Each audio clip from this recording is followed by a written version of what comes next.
नमस्कार संस्कृता, मैं कौशलेंद्र सद विश्वकर्मा केपी बाल गंगा क्लासेस से आज के ऑनलाइन क्लास में आप सभी का स्वागत करता हूं।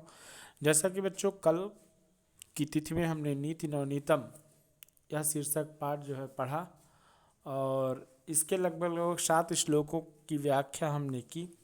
तो उसी क्रम में बढ़ते हुए भाग 2 आज हम लोग 7 श्लोक के बाद के जो श्लोक हैं उनका व्याख्या देखेंगे। तो आइए ज़्यादा समय नष्ट न करते हुए हम लोग अगले श्लोक की तरफ बढ़ते हैं। ये हमारा अगला वीडियो है इसी पाठ को लेकर, इसलिए ज़्यादा समय खर्च नहीं करेंगे। कल हम लोगों ने 7वां श्लोक सीलम प्रधानम पुरुषे कि मनुष्य का जो है प्रधान गुण क्या होता है, चरित्र ही प्रधान गुण होता है, और यदि वह नष्ट हो गया या उस चरित्र के नष्ट होने पर न तो उसके जीवित रहने का कोई अर्थ है और ना ही उसके धनी होने का और ना ही उसके भाई बंधु होने का। तो ये वाला हमने जाना था। आइए अब 8वें श्लोक की तरफ हम लोग देखते हैं और 8वें श्लोक का वाचन करते हुए हम लोग इसका हिंदी अनुवाद समझेंगे। दिवसे नैव तत्कुर्याद् येन रात्रौ सुखम वसेत अष्टमासेन तत्कुर्याद् येन वर्षाः सुखं वसेत्। दिवसेनैव तत्कुर्याद् येन रात्रौ सुखं वसेत् अष्टमासेन तत्कुर्याद् येन वर्षाः सुखं वसेत्। तो प्रस्तुत श्लोक में मनुष्य को कोई कार्य समय के पूर्व ही कर लेने का उपदेश दिया गया है। इसमें विदुर धृतराष्ट्र से कहते हैं कि हे राजन, दिवसे नैव तत्कुर्यात्, मनुष्य को दिन में ही वह कार्य कर लेना चाहिए। दिवसे नैव तत्कुर्यात्, मनुष्य को दिन में ही वह कार्य कर लेना चाहिए। ये न रात्रौ सुखम वसेत, जिससे उसकी रात्रि सुख से व्यतीत हो या उसकी रात्रि सुखी हो। मनुष्य को दिन में ही वह कार्य कर लेना चाहिए जिससे उसकी रात्रि सुख से व्यतीत हो, अर्थात रात्रि उसकी सुखी हो।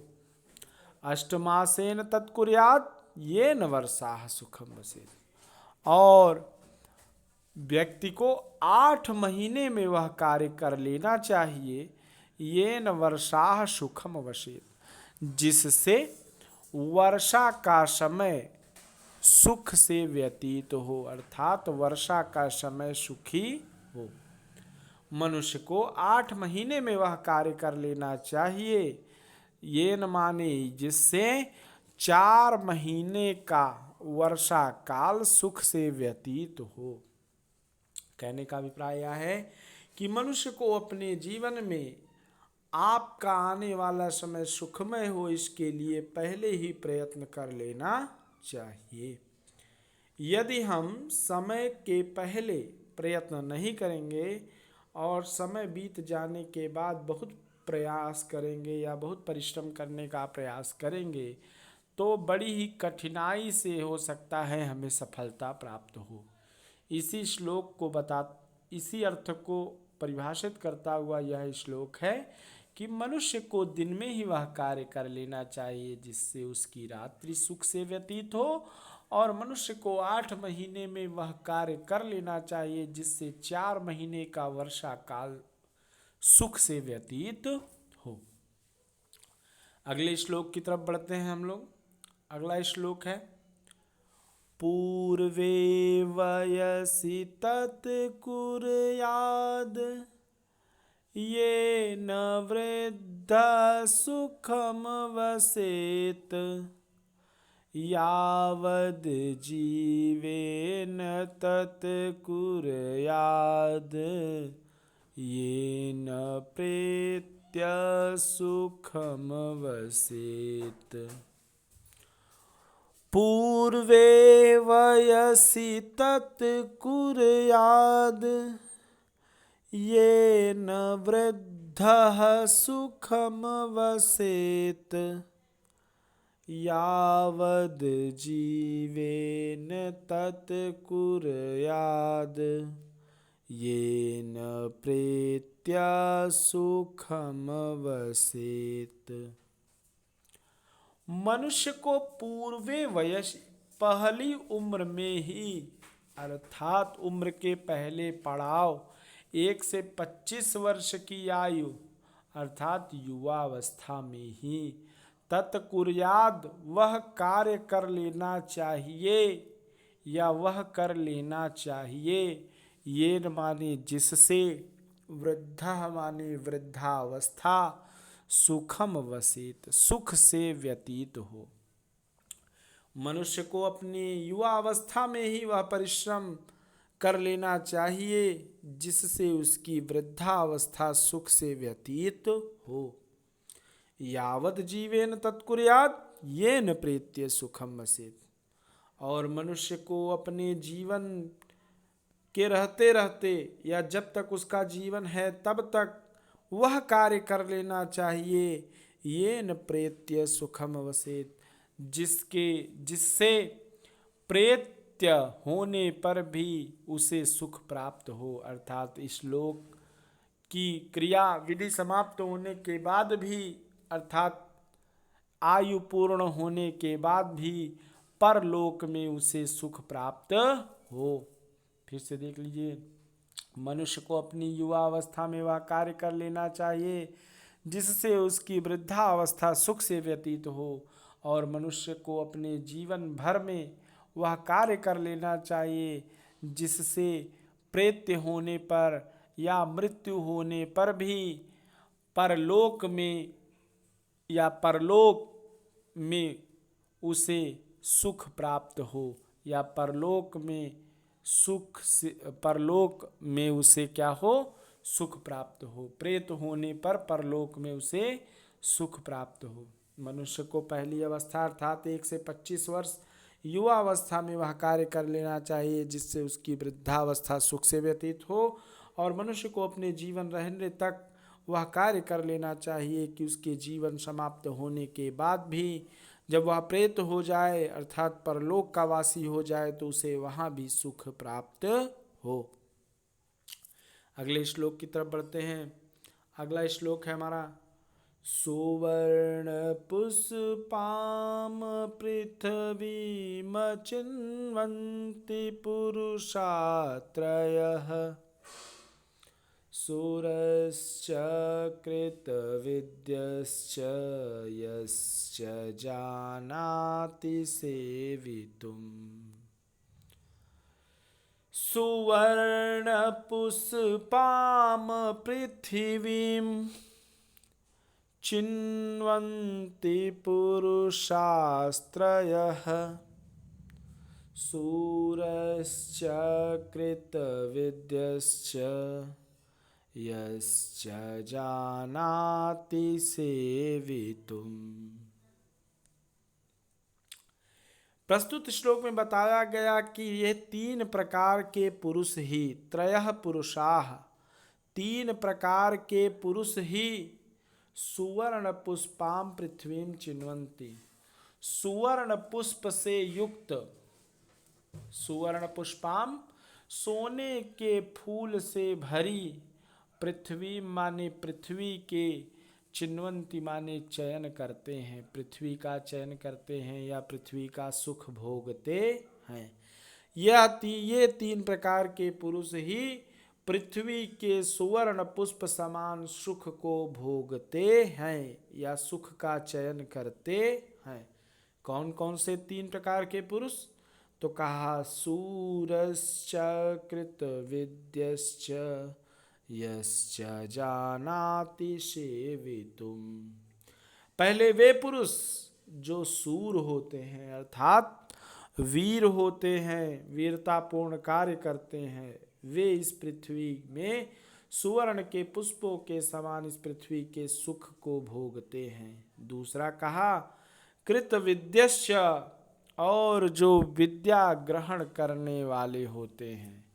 कृत विद्यश्च, और जो विद्या ग्रहण करने वाले होते हैं वो भी इस पृथ्वी में जन्म लेकर सुवर्ण पुष्प का चयन करते हैं, अर्थात सुख का वर्ण करते हैं। तीसरा कहा यस्य जानाति सेवितुम, और जो सेवा करने का धर्म जानता है, अर्थात जो सेवा को ही अपना धर्म समझता है, ऐसा व्यक्ति भी इस पृथ्वी पर जन्म लेकर सुवर्ण पुष्पों का चयन करता है, अर्थात सुख का वर्ण करता है। एक बार फिर से देख लीजिए। पुरुषाः त्रयाः चिन्वन्ति पृथ्वीं सुवर्ण पुष्पाम। ये तीन प्रकार के पुरुष इस मृत्यु लोक में या इस मृत्यु लोक स्वरूपी इस पृथ्वी पे सुवर्ण पुष्प अर्थात सुख का चयन करते हैं या सुख को चुनते हैं। वे तीन पुरुष कौन कौन से हैं? पहला जो वीर होते हैं, दूसरा जो विद्या ग्रहण करते हैं, और तीसरा जो सेवा को ही अपना धर्म समझते हैं। चाहे नीचे वाली लाइन से ऊपर वाले को ले लीजिए कि जो सूर होते हैं अर्थात वीर होते हैं, जो विद्या ग्रहण करने वाले होते हैं और जो सेवा को ही अपना धर्म समझते हैं, ऐसे तीन पुरुष ही इस पृथ्वी से सोने के पुष्प को चुनते हैं, अर्थात सुख को ग्रहण कर पाते हैं। तो ये 10वां श्लोक भी हो गया। आइए अगले श्लोक की तरफ बढ़ते हैं। अगला श्लोक है हमारा, लास्ट है, इसको पढ़ते हैं।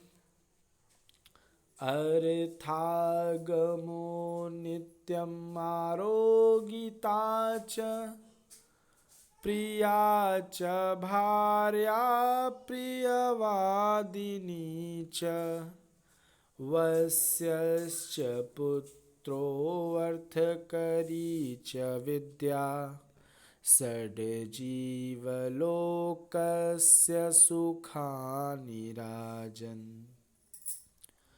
प्रस्तुत श्लोक में विदुर धृतराष्ट्र से कहते हैं कि हे राजन, इस जीवलोक में या इस जीव स्वरूपी संसार में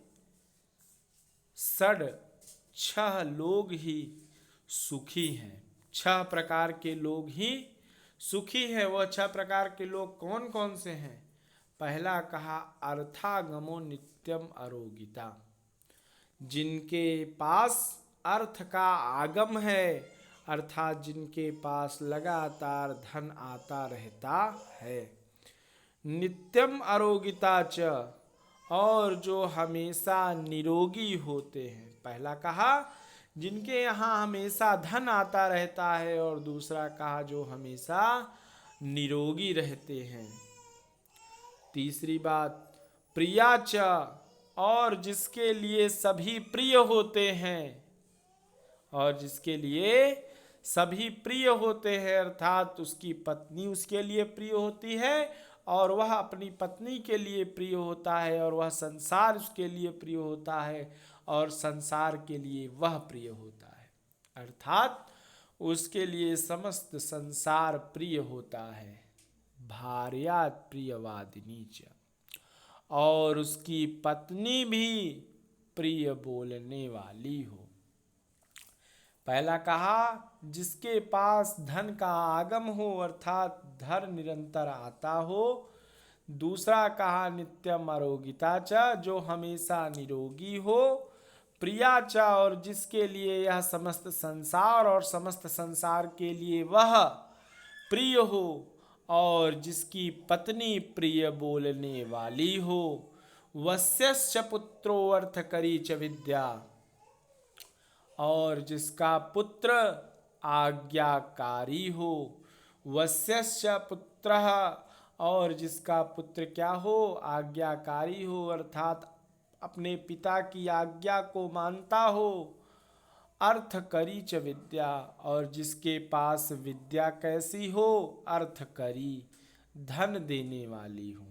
और जिस व्यक्ति के पास विद्या कैसी हो, धन देने वाली हो, ऐसे 6 लोग ही हे राजन इस जीवलोक में सुख को प्राप्त करते हैं। आइए फिर से एक बार इस 11वें श्लोक का अर्थ देख लेते हैं। धृतराष्ट्र से विदुर बताते हैं कि हे राजन, इस जीवलोक में या इस संसार में यह 6 प्रकार के लोग ही सुखी हैं। वे 6 लोग कौन कौन से हैं? तो कहते हैं कि जिनके पास अर्थ का आगम होता है, अर्थात धन निरंतर आता रहता है। दूसरा कहा नित्यम अरोगिता च, और जो हमेशा निरोगी रहते हैं। प्रिया च, और जिनके लिए यह समस्त संसार प्रिय रहता है, प्रिय होता है, और वह व्यक्ति समस्त संसार के लिए प्रिय होता है। भार्या प्रियवादिनी च, और जिसकी पत्नी प्रिय बोलने वाली होती है। वस्यश्च पुत्रो, और जिसका पुत्र आज्ञाकारी होता है। अर्थ करी च विद्या, और जिसकी विद्या धन देने वाली होती है। अर्थात ज्ञान तो बहुत ग्रहण कर लेता है, लेकिन उस ज्ञान से वह धन नहीं कमा पाता, तो ऐसी विद्या निरर्थक है। अर्थात विद्या ऐसी हो जो धन देने वाली हो। तो जिसके पास ऐसी विद्या हो जो निरंतर धन देती है, ऐसे 6 लक्षणों वाले व्यक्ति ही इस जीवलोक में या इस मृत्युलोक में या इस संसार में या इस पृथ्वी लोक पर क्या हैं? सुखी हैं। आशा करता हूँ कि यह पार्ट 2 पार्ट में जिसे मैंने बांट दिया, 2 वीडियो बनाकर, आपको अच्छे से समझ में आया होगा। पहले पार्ट में 1 से 7 श्लोक और दूसरे पार्ट में 8 से 11 श्लोकों का जो है हमने वाचन और व्याख्या समझने का प्रयास किया है। आशा करता हूँ आपको ये पूरे के पूरे जो है श्लोक समझ में आए हो, और नीति नवनीतम का यह बड़ा ही इम्पोर्टेंट पार्ट है। आप लोग इसको आज भली भांति तैयार कर लीजिएगा। इसी के साथ आज की यह क्लास यहीं पे समाप्त होती है। शुभम संस्कृतम, नमः संस्कृताय।